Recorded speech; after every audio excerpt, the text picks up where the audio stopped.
Olá, que a graça e que a paz do Senhor Jesus Cristo estejam sobre você, sobre seu lar. Nós estamos aqui mais uma vez com gratidão e alegria do Senhor em nosso coração, desejosos de expor mais um trecho das Sagradas Escrituras e queremos transmitir a mensagem de Deus com clareza e com fidelidade. Portanto, eu quero convidar você para ouvir atentamente e, se puder, acompanhe na sua Bíblia a leitura que faremos do capítulo 12 do livro do profeta Isaías. Isaías, capítulo 12. É um capítulo muito curto, de apenas 6 versículos, que dizem basicamente o seguinte: Orarás naquele dia, graças te dou, ó Senhor, porque ainda que te iraste contra mim, a tua ira se retirou e tu me consolas. Eis que Deus é a minha salvação. Confiarei e não temerei, porque o Senhor Deus é a minha força e o meu cântico. Ele se tornou a minha salvação. Vós, com alegria, tirareis água das fontes da salvação. Direis naquele dia: Dai graças ao Senhor, invocai o seu nome, tornai manifestos os seus feitos entre os povos, relembrai que é excelso o seu nome. Cantai louvores ao Senhor, porque fez coisas grandiosas. Saiba-se isto em toda a terra.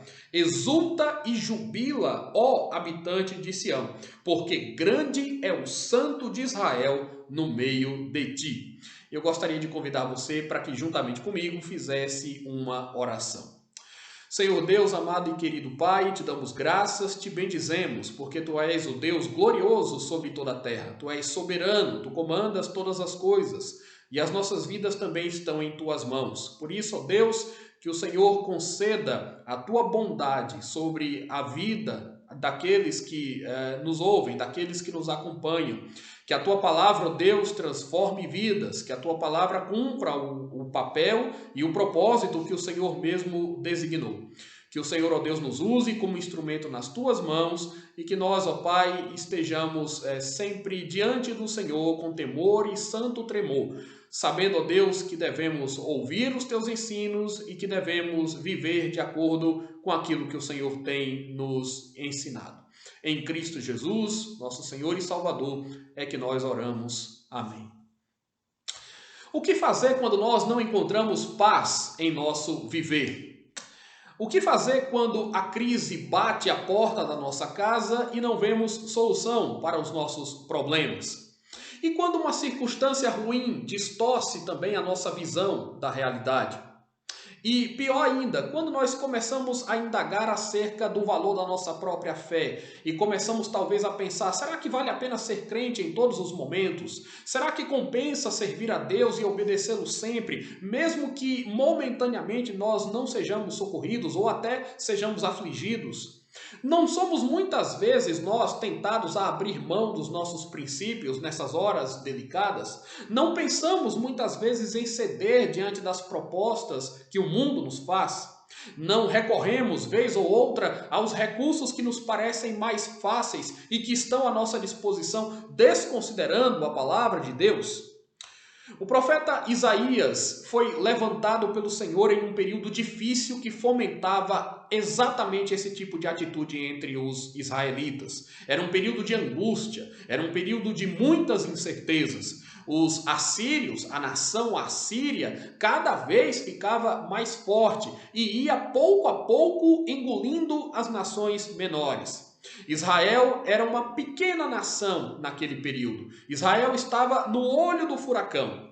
A ideia de um aprisionamento futuro e àquela altura muito palpável assustava muitas pessoas do povo de Deus no Antigo Testamento.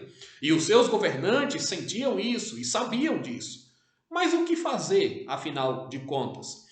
Algumas perguntas certamente passavam pela mente dos israelitas. Será que Deus era realmente o soberano da história em um cenário em que nações pagãs e incrédulas eram nitidamente mais fortes e mais poderosas do que a própria nação de Deus? Será que o juízo de Deus que haveria de vir sobre eles próprios significaria uma rejeição divina para sempre? Acaso os falsos ídolos dos povos eram mais poderosos do que o Deus de Israel?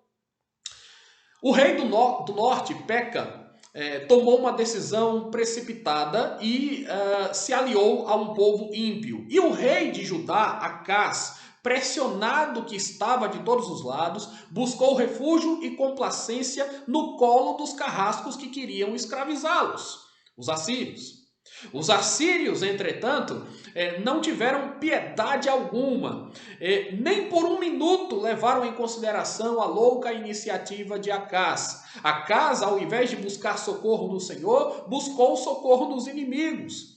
O que é mais lamentável é saber que isso não aconteceu por falta de aviso. Isaías, que era o profeta de Deus na época, entregou a mensagem do Senhor a Acaz com muita clareza. Isaías disse que Acaz deveria descansar, que aqueles que o ameaçavam não prosperariam. Em breve eles seriam desbaratados. Mas nós temos aqui um homem que agiu pelo desespero e não pela fé. Acaz agiu por desespero e não por fé. E quando isso acontece é sempre muito dramático. Quando isso acontece é sempre muito trágico. Você deve agir sempre com base na confiança em Deus, com base nas promessas de Deus, mas não por desespero. Acaz fez isso. O resultado não podia ser pior. E o livro de Isaías, na sua primeira parte, descreve males e descreve profecias de castigo para Israel e para outras nações ímpias, como a Babilônia e a própria Assíria. Todavia, essa conjuntura de dor e de sofrimento cessaria. O povo de Deus voltaria a sorrir, seria restaurado, porque é fato que Deus preserva o seu povo e que Deus mantém o seu amor para com os homens, pobres homens, pecadores. Porque Deus não se esquece das suas promessas e Ele mantém a sua aliança conosco. Porque Deus não depende nem jamais dependerá da vontade de homem algum para fazer cumprir e para fazer valer os seus propósitos eternos. Israel fez a sua escolha. Mas a escolha de Israel é a escolha de todos nós. É a escolha do homem que vira as costas para o seu Criador. É a escolha do homem em rebelião contra aquilo que o seu Criador coloca. Mas o plano de Deus, a graça de Deus e o amor de Deus são maiores do que o nosso pecado, são maiores do que a nossa rebeldia, são maiores do que a nossa insensatez. E é isso que nós vislumbramos aqui no capítulo 12, que os estudiosos da Bíblia entendem ser uma conclusão dos capítulos anteriores, uma espécie de conclusão, de fechamento das ideias que estão colocadas do capítulo 1 até o capítulo 11 de Isaías. Apontando então para um porvir de glória, esse pequeno trecho de apenas 6 versículos faz o povo se concentrar no Senhor. Esses versículos demonstram que Deus não é e não pode ser um meio para nós atingirmos os nossos fins, mas Deus é o fim último para o qual nós devemos usar de todos os meios legítimos a fim de melhor servi-lo. Esses versículos fazem mais, eles refletem o interesse de Deus pelos seus escolhidos, refletem o seu perdão, refletem aquilo que Deus tem preparado para aqueles que o amam. Você já parou para pensar no que Deus já fez por você? Você já se sentiu constrangido pelos favores imerecidos que você recebeu, que você tem recebido? A minha pergunta é: como é que você tem reagido a isso? Deus nos abençoa diariamente. Deus nos socorre e nos livra diariamente. O que é que nós estamos fazendo para manifestar a nossa gratidão, o nosso amor, o nosso temor diante de Deus? Vejam o que Deus fez pelo povo aqui. Em primeiro lugar, Isaías fala que Deus desviou a sua ira. Deus desviou de nós a sua ira. Deus desviou do seu povo a sua ira. Vejam, versículo 1. Orarás naquele dia: graças te dou, ó Senhor, porque ainda que te iraste contra mim, a tua ira se retirou e tu me consolas. Antes de qualquer coisa, talvez você tenha achado estranho essa expressão, nós precisamos entender o seguinte: a ira de Deus tem por base uma causa justa. Quando nós falamos da ira de Deus, nós não estamos falando de ressentimento pessoal, porque essa é uma característica típica do ser humano. E talvez você nunca tenha pensado em Deus como um ser irado, porque você associa a ira a algo ruim, porque você pensa na ira humana. E de fato, a nossa ira, por vezes, é injusta, egoísta, impiedosa e, portanto, cheia de pecado. A ira de Deus não é assim. A ira de Deus é santa. A ira de Deus é perfeita. A ira de Deus é compreensível. A ira de Deus é lógica. A ira de Deus era precisamente o que nós merecíamos. Eu estou falando de mim. E estou falando de você também. Todos nós, sem exceção. Porque a Bíblia diz que todos pecaram e todos carecem da glória de Deus. Porque a Bíblia diz que todos pecaram e que a morte entrou no mundo por causa do pecado. Então, a desobediência em relação a Deus, o confronto que nós fizemos diante de mandamentos claros que nós recebemos do nosso Senhor, o fato de nós procedermos loucamente, de forma insensata, abandonando os caminhos que o Senhor coloca diante de nós, é que faz com que a ira de Deus, justa, santa, seja despertada em função dos pecadores. A ira de Deus é a única reação que se poderia então esperar. A ira de Deus era o que nós merecíamos, todos nós, sem exceção.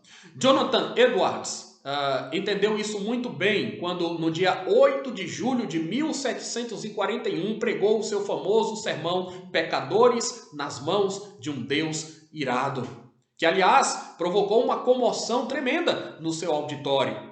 Em nossos dias, a pregação que fala de um Deus irado pode despertar oposição, pode não causar sequer coceiras nos ouvidos de uma geração que se caracteriza pela incredulidade.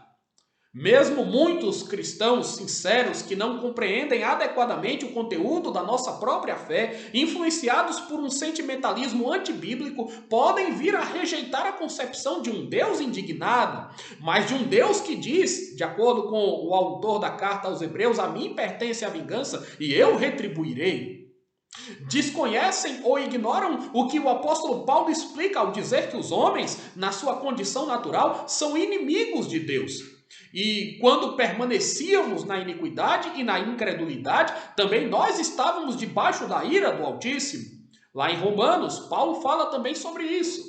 Não é? A ira de Deus se revela do céu contra toda a impiedade e injustiça praticada pelos homens. Os homens mudaram a imagem de Deus e adoraram a criatura e serviram a criatura em lugar do seu Criador. Os homens passaram a seguir a sua própria mente e o seu próprio coração, ao invés de seguir a orientação que vem da palavra de Deus. Não podemos então fechar os nossos olhos para não nos depararmos com palavras aterrorizantes, até como as que nos dizem, mais uma vez, o autor de Hebreus: horrível coisa é cair nas mãos do Deus vivo. Mas quando nós assumimos essa postura negacionista, quando nós nos recusamos a pensar na ira de Deus, há um problema nessa nossa atitude. E é muito simples. Se nós não conseguirmos entender a ira de Deus, nós não conseguiremos entender a natureza do nosso próprio pecado e, consequentemente, não conseguiremos entender o Evangelho. Sim, porque o Evangelho traz a mensagem de um Deus que tem a sua ira aplacada pelo sacrifício de seu Filho Jesus Cristo. Isto é que é o Evangelho. O Evangelho diz que eu e você pecamos, que eu e você caímos em um estado de miséria espiritual profunda, terrível, abrangente, total. Caímos em desgraça. Mas Deus, sendo rico em graça e em misericórdia, enviou o seu Filho para ser sacrificado por nós. E é por causa do que Jesus Cristo fez por nós que nós então nos vemos livres do juízo e da ira de Deus. Foi porque Jesus suportou o peso da cruz do Calvário que nós estamos livres do peso de toda e qualquer condenação. Portanto, o Evangelho se descreve exatamente dessa forma. Jesus é como um escudo que desvia a ira de Deus de nós, aqueles que cremos. Quando nós cremos em Jesus, nós somos justificados ali. É como se a justiça de Jesus Cristo fosse transferida a nós, de maneira que Deus já não nos olha como pecadores que merecem o inferno, mas como pecadores arrependidos, pelos quais Jesus Cristo morreu, pelos quais Jesus Cristo se entregou. Porque, de fato, Jesus, que tinha méritos, nos substituiu na cruz do Calvário. Ele é o nosso substituto que levou as nossas mazelas. E como esse evangelho já era anunciado desde os tempos antigos, nós podemos ilustrar esse ensinamento tomando as palavras do profeta Miqueias. Miqueias era um profeta contemporâneo de Isaías. E vejam vocês o que ele disse lá no capítulo 6, versículos 6 e 7. Observem. Com que me apresentarei ao Senhor e me inclinarei perante o Deus excelso? Virei a ele com holocaustos, com bezerros de um ano? Agradar-se-á o Senhor de milhares de carneiros, de 10.000 ribeiros de azeite? Darei o meu primogênito pela minha transgressão, o fruto do meu corpo pelo peso da minha alma? Então notem, são perguntas que ele faz, como se estivesse dizendo o que é necessário para nós agradarmos a Deus. Então a pergunta de Miqueias é certeira e ela expressa, na verdade, a total impotência do homem em prover satisfação a Deus e em livrar-se do inferno. O que é que nós podemos fazer para salvar as nossas almas? Será que nós podemos salvar as nossas almas com rituais religiosos? Deus não precisa dessas coisas. Mas será que nós poderíamos conter o furor do Senhor praticando boas obras? Alguém pode pensar isso, e aliás, muitas pessoas pensam. Muitas pessoas pensam que contam com o agrado de Deus porque elas socialmente se comportam de uma forma aceitável. Muitas pessoas acham que contam com o favor de Deus porque elas são religiosas, talvez. Basicamente isso. As nossas boas obras são como um trapo de imundícia. Elas estão repletas de pecados odiosos. Mesmo aquilo que fazemos de bom, mesmo aquilo que fazemos de nobre e de mais elevado, guarda, esconde desejos interesseiros e pecados que estão no oculto do nosso coração, mas que Deus conhece muito bem. E se um outro homem pecador como nós resolver se entregar em nosso lugar para nos resgatar? Imaginem que alguém altruísta, no ápice da sua generosidade, resolvesse entregar a sua própria vida dizendo: Senhor, puna a mim e não o resto da humanidade. Será que isto seria suficiente? Também não seria, de nada iria adiantar. E se nós fizéssemos 5 orações por dia? Será que Deus então se agradaria de nós se praticássemos esse ato? E quem sabe se nós então fizéssemos muitas obras de caridade, será que Deus se agradaria de nós? Será que se fizéssemos 50 orações ao invés de 5, Deus iria olhar para nós de uma forma mais favorável? Vejam, meus irmãos, é justamente sobre isso que Miqueias está falando. Ele diz que de nada adianta os nossos esforços. Miqueias vai falar do oferecimento de milhares de carneiros. Ele diz: se eu oferecesse milhares de carneiros. Ele vai falar sobre a quantidade absurda de 10.000 ribeiros de azeite, desculpem. Então, se eu oferecesse 10.000 ribeiros de azeite, rios de azeite, para cumprir rituais religiosos, para agradar a Deus, seria isso o suficiente? É muito sacrifício, é muito azeite, mas nada disso também seria suficiente. E então, se nós repetíssemos algumas rezas, ladainhas, e será que se nós nos flagelássemos, isso poderia também atrair o agrado de Deus? Eu posso garantir aos irmãos, posso garantir a todos vocês que mesmo que fizéssemos todas essas coisas, elas seriam uma grande afronta a Deus. Nós não temos mérito. Essa é a grande verdade. Nós não temos mérito, mas felizmente há alguém que, diferente de nós, tem luz própria. E este alguém que tem luz própria tomou sobre si as nossas enfermidades e as nossas dores levou sobre si. Ele foi traspassado pelas nossas transgressões e moído pelas nossas iniquidades. O castigo que nos traz a paz estava sobre ele e pelas suas pisaduras fomos sarados. O Senhor fez cair sobre ele a iniquidade de todos nós. Ele deu a sua alma como oferta pelo pecado, viu o fruto do penoso trabalho da sua alma e ficou satisfeito. Ele justificou a muitos, porque levou as iniquidades deles sobre si e pelos transgressores intercedeu. Vocês que conhecem a Bíblia certamente perceberam que eu estou me referindo ao capítulo 53 do livro de Isaías. Isaías vai dizer mais adiante acerca desse servo sofredor que é Jesus Cristo. Ele vai profetizar sobre Jesus Cristo dizendo estas coisas. Jesus é o servo sofredor sobre quem Isaías fala no capítulo 53. Ele recebeu a ira que estava destinada a nós e ao mesmo tempo nos transferiu a sua justiça. Por isso aqui no versículo 1 do capítulo 12, o tom é de entusiasmo, o tom é de contentamento, é de alívio, é de refrigério. Ele diz: graças te dou, ó Senhor, porque ainda que te iraste contra mim, a tua ira se retirou e tu me consolas. A ira de Deus se converteu em conforto. Por causa do que Jesus fez, quando nós cremos em Jesus, a ira de Deus se converte em conforto. Nós estamos livres, já nenhuma condenação há. Quando cremos em Cristo, podemos cantar, podemos sorrir, podemos celebrar, podemos ter esperança. Nós estamos seguros, nós estamos a salvos. A nossa alma encontra paz, ela encontra repouso, ela está em segurança. Em segundo lugar, o profeta revela que, como consequência de ter desviado de nós a sua ira, o Senhor nos deu salvação e alegria.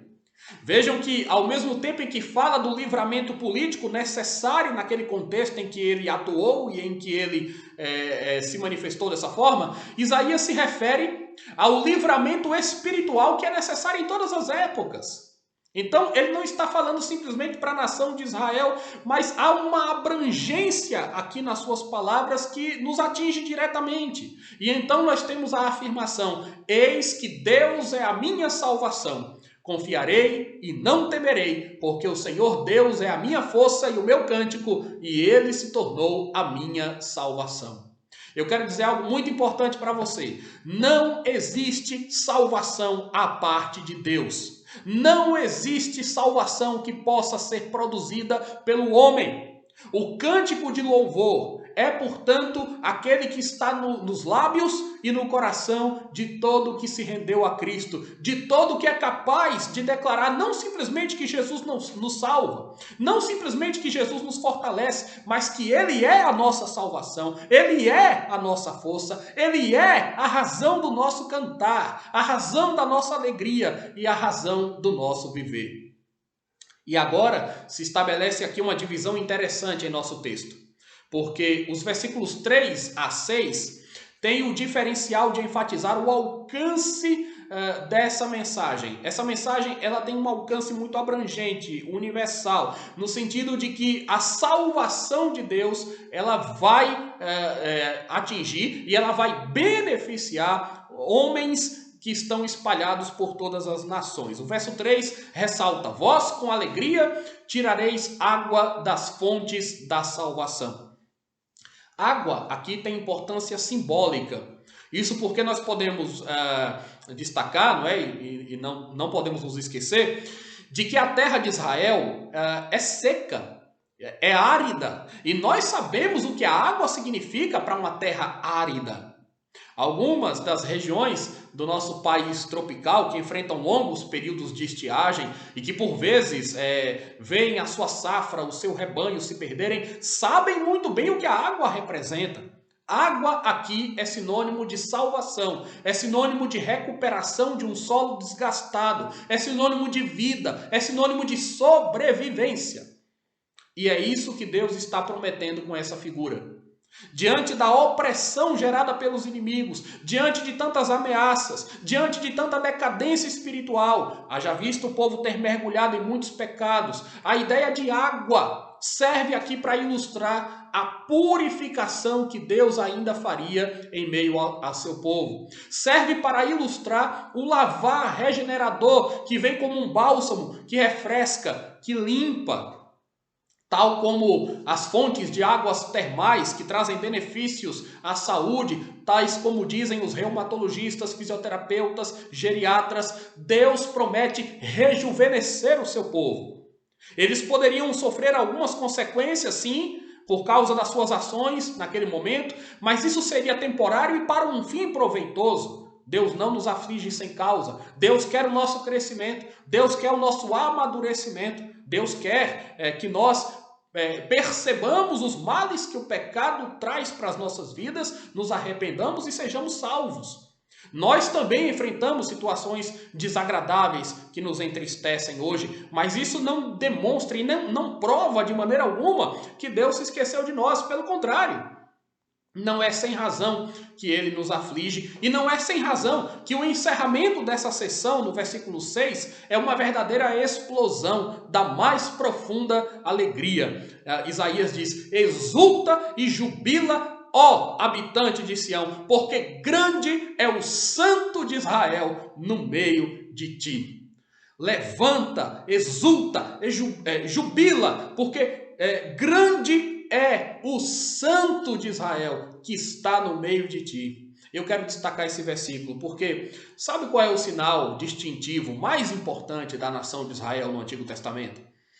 O mesmo sinal que nos distingue dos incrédulos hoje, o mesmo sinal que acompanha a igreja hoje, o mesmo sinal que nos separa do mundo, a presença de Deus. A grande bênção está na presença de Deus. Grande é o Santo de Israel no meio de ti.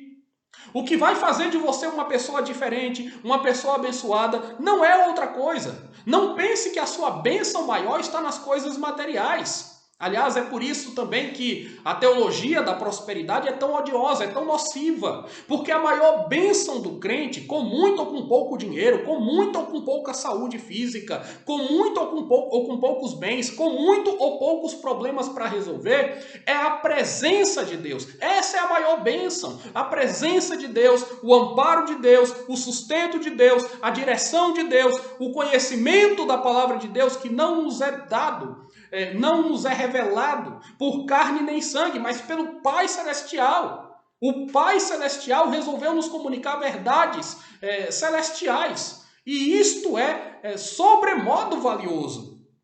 A palavra que o mundo não conhece, que o mundo não ouve, mas que redime, que transforma, que traz felicidade genuína para todos aqueles que a compreendem, para todos aqueles que humildemente se quebrantam diante de Deus. Esse mundo diz que sem dinheiro você não é nada. Falsos profetas dizem a mesma coisa, têm dito a mesma coisa, porque eles servem a um Deus diferente do Deus cristão. Criam deuses à sua imagem e semelhança. A Bíblia diz que nós somos imagem e semelhança de Deus, mas há muitas pessoas que criam um Deus à sua própria imagem e semelhança. Por isso é que elas não acreditam no inferno, ou por isso que elas não acreditam que Deus possa se irar. Por isso é que elas inventam conceitos estranhos, por isso é que elas inventam teologia da prosperidade, criam deuses à sua imagem e semelhança, mas a Bíblia diz que sem Deus nós nada somos. Portanto, não se engane. A palavra santo aqui é como um resumo, aliás, que engloba todos os atributos de Deus. Ele é santo da mesma forma que ele é justo, fiel, magnificente, misericordioso, incompreensível, puro, transcendente. Ele transcende a criação, ele não tem as limitações próprias do ser humano. Portanto, este Deus, o Deus da Bíblia, não é o Deus da teologia relacional que não conhece o futuro.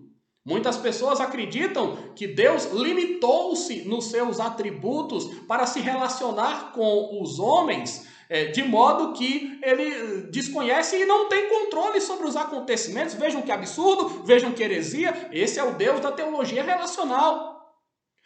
Mas o Deus da Bíblia não é esse Deus. Não é o Deus da teologia da libertação que só se preocupa com questões sociais. Esse Deus da Bíblia não é o Deus da teologia liberal que desconstrói as verdades fundamentais da fé cristã. O Deus da Bíblia não é o Deus da teologia da prosperidade que está mais interessado em fazer os seus filhos se tornarem ricos do que em fazer os seus filhos se tornarem santos. E Deus nos chamou para sermos santos. Esse Deus sobre o qual nós estamos falando aqui não se compara a estes ídolos que são fabricados na mente e no coração dos homens. Esse é o Deus da Bíblia. É o Deus que habita em luz inacessível e que realmente se importa conosco. E esse Deus está entre nós. É sobre este Deus que Isaías está falando. Por isso ele diz para a nação de Israel: canta, exulta, jubila, grande é o Deus santo que há no meio de vós. Esse Deus pode estar com você em todos os momentos. Ele pode estar com você quando você estiver no seu lar, quando você estiver no seu trabalho, quando você estiver se relacionando com as pessoas. Esse Deus estará com você porque Ele não quer menos do que o nosso coração e do que a nossa vida integralmente. E esse Deus é tremendo. Ele criou o mundo e o sustenta. Esse Deus nos dá salvação e alegria. Não procure salvação em outro lugar. Não procure alegria em outro lugar, porque Deus é a fonte da alegria e da salvação. Nós podemos dizer como o salmista no Salmo 126, versículo 3, com efeito, grandes coisas fez o Senhor por nós e por isso nós estamos alegres. Mas um perdão tão grande, uma salvação tão grande, uma alegria tão grande, não pode nos deixar inertes e impassíveis. E eu creio que você há de concordar com isso. Deus nos salvou e Deus encheu o nosso coração outrora vazio. Como é que nós respondemos então a estas ações de Deus? Com base em nosso texto, eu quero sugerir 4 atitudes que me parecem bastante razoáveis. Atitudes que certamente agradarão ao Senhor. A primeira delas: nós devemos ser gratos ao Senhor. No verso 1, nós encontramos a frase: graças te dou, ó Senhor. E no verso 4, nós temos a expressão: dai graças ao Senhor. Gratidão sincera a Deus é o mínimo que pode existir em nós. Mantenha o seu foco nas coisas que Deus tem feito por você e no quanto você tem recebido das suas mãos, e não haverá possibilidade de reinar ingratidão em seu ser. E acredite, você será uma pessoa mais feliz, mais realizada, mais plena quando aprender a agradecer, quando souber valorizar as coisas que você tem e as coisas que Deus te deu. Eu tenho notado na minha vida que as pessoas mais amargas são também as mais ingratas. Pode observar. As pessoas mais amargas que você conhece, provavelmente, são também as mais ingratas.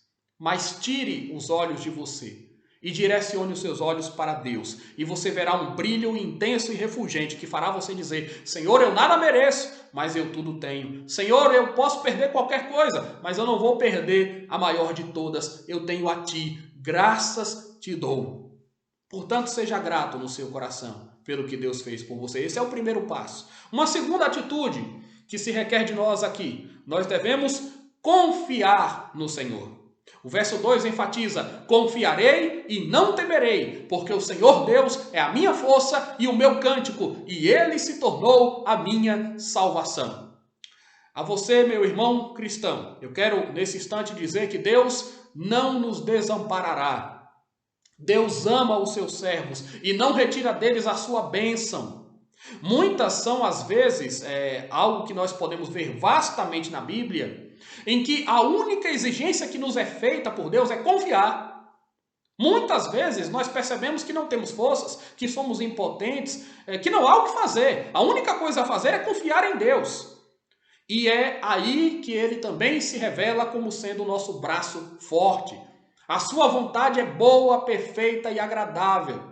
O Salmo 84 diz: porque o Senhor Deus é sol e escudo, o Senhor dá graça e glória, nenhum bem sonega aos que andam retamente. O Senhor, ó Senhor dos exércitos, feliz é o homem que em ti confia.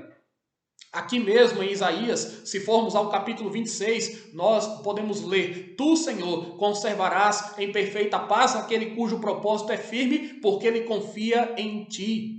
Confiai no Senhor perpetuamente, porque o Senhor Deus é uma rocha eterna. Então eu quero dizer para você: confie em Deus. Você não tem razão alguma para duvidar dele. Os reis de Israel da antiguidade, quando Isaías também escreveu esse texto, erraram por não confiar em Deus, se precipitaram por não confiar em Deus, quiseram resolver os seus problemas do seu próprio jeito. confie em Deus, espere em Deus, porque é nele que está a nossa vitória e a nossa segurança. Mas nós temos sim, então, inúmeras razões para crer. A terceira atitude que um cristão é compelido a tomar aqui, nós devemos louvar ao Senhor de todo o nosso coração. Porque depois de dizer no verso 2, o Senhor Deus é o meu cântico, no verso 5 o profeta Isaías diz, cantai louvores ao Senhor.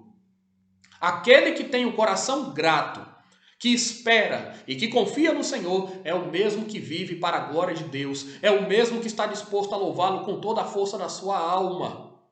Nós somos o seu povo e rebanho do seu pastoreio, que entramos nos seus átrios através de Cristo com hinos de louvor, conforme o Salmo 100. Deus nos criou para o seu louvor e tudo mais que existe com o propósito de engrandecê-lo. Deus é digno de receber honra e glória nos céus e na terra. Nós somos convidados aqui a louvar o maravilhoso nome do Senhor. Viva para isso. Não simplesmente pratique isso em momentos pontuais da sua existência, mas viva para o louvor do Senhor, porque foi para isso que nós fomos criados. Então seja grato, confie em Deus e louve e adore a Deus com todo o seu coração. Por fim, a quarta atitude que o nosso texto também delineia, nós devemos proclamar as grandezas de Deus por todo o mundo. O versículo 4 ordena, tornai manifestos os seus feitos entre os povos. E o versículo 5, depois de afirmar que Deus fez coisas grandiosas, declara, saiba-se isto em toda a terra. É da vontade de Deus que todos saibam que Ele é o único Senhor. Por isso Jesus Cristo ordenou que o Evangelho fosse pregado até os confins da terra. Por isso também, quando Cristo retornar, todas as nações estarão diante dele, todo joelho se dobrará diante da sua augusta presença e toda língua confessará o seu poder. Em todos os lugares, então, as pessoas precisam saber disso. Elas precisam tomar conhecimento dos requisitos, dos preceitos de Deus. Elas precisam enxergar esse mundo como o palco onde a glória de Deus se apresenta. E nós, como crentes, somos aqueles que são incumbidos dessa proclamação. O fato é que quanto mais gente souber do que Deus tem feito, mais ele será louvado, mais ele será engrandecido. E nós sabemos que Deus tem os seus escolhidos em todas as nações da terra. Então, igreja de Deus, vamos nos levantar e vamos fazer a obra do Senhor, pregando o evangelho onde Deus nos colocar, onde nós estivermos inseridos. Você, como crente, deve fazer isso. A igreja, como instituição de Deus, deve fazer isso. As agências missionárias estão fazendo isso, para que Deus seja conhecido, honrado e glorificado em todos os lugares e no mundo inteiro. As suas maravilhas são grandes demais para que o anúncio delas fique restrito.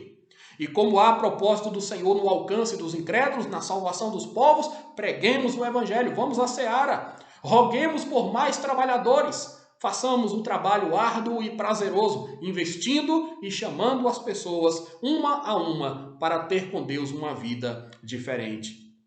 Deus há de encorajar o seu povo e Deus haverá de cumprir também os seus desígnios eternos. Nós devemos, como resposta àquilo que Deus fez, proclamar as grandezas de Deus por todo o mundo. Portanto, hoje nós aprendemos aqui que mesmo em meio às crises dessa vida, devemos nos lembrar de Deus e do que Ele fez por nós. Não podemos jamais perder de vista que mesmo sem nenhuma razão para isso, exceto o seu inexplicável amor por seres que o ofenderam tão gravemente, Deus desviou de nós a sua ira e nos deu salvação e alegria. Ele fez isso através de seu Filho Jesus Cristo, que se sacrificou em nosso lugar. Nada mais justo, então, do que sermos gratos a Ele, de nos devotarmos a Ele. Nada mais justo do que o louvarmos de todo o nosso coração. Nada mais justo que estejamos prontos e dispostos a proclamar a sua grandeza e a sua palavra a todos aqueles que precisam ouvir. Que Deus assim muito te abençoe.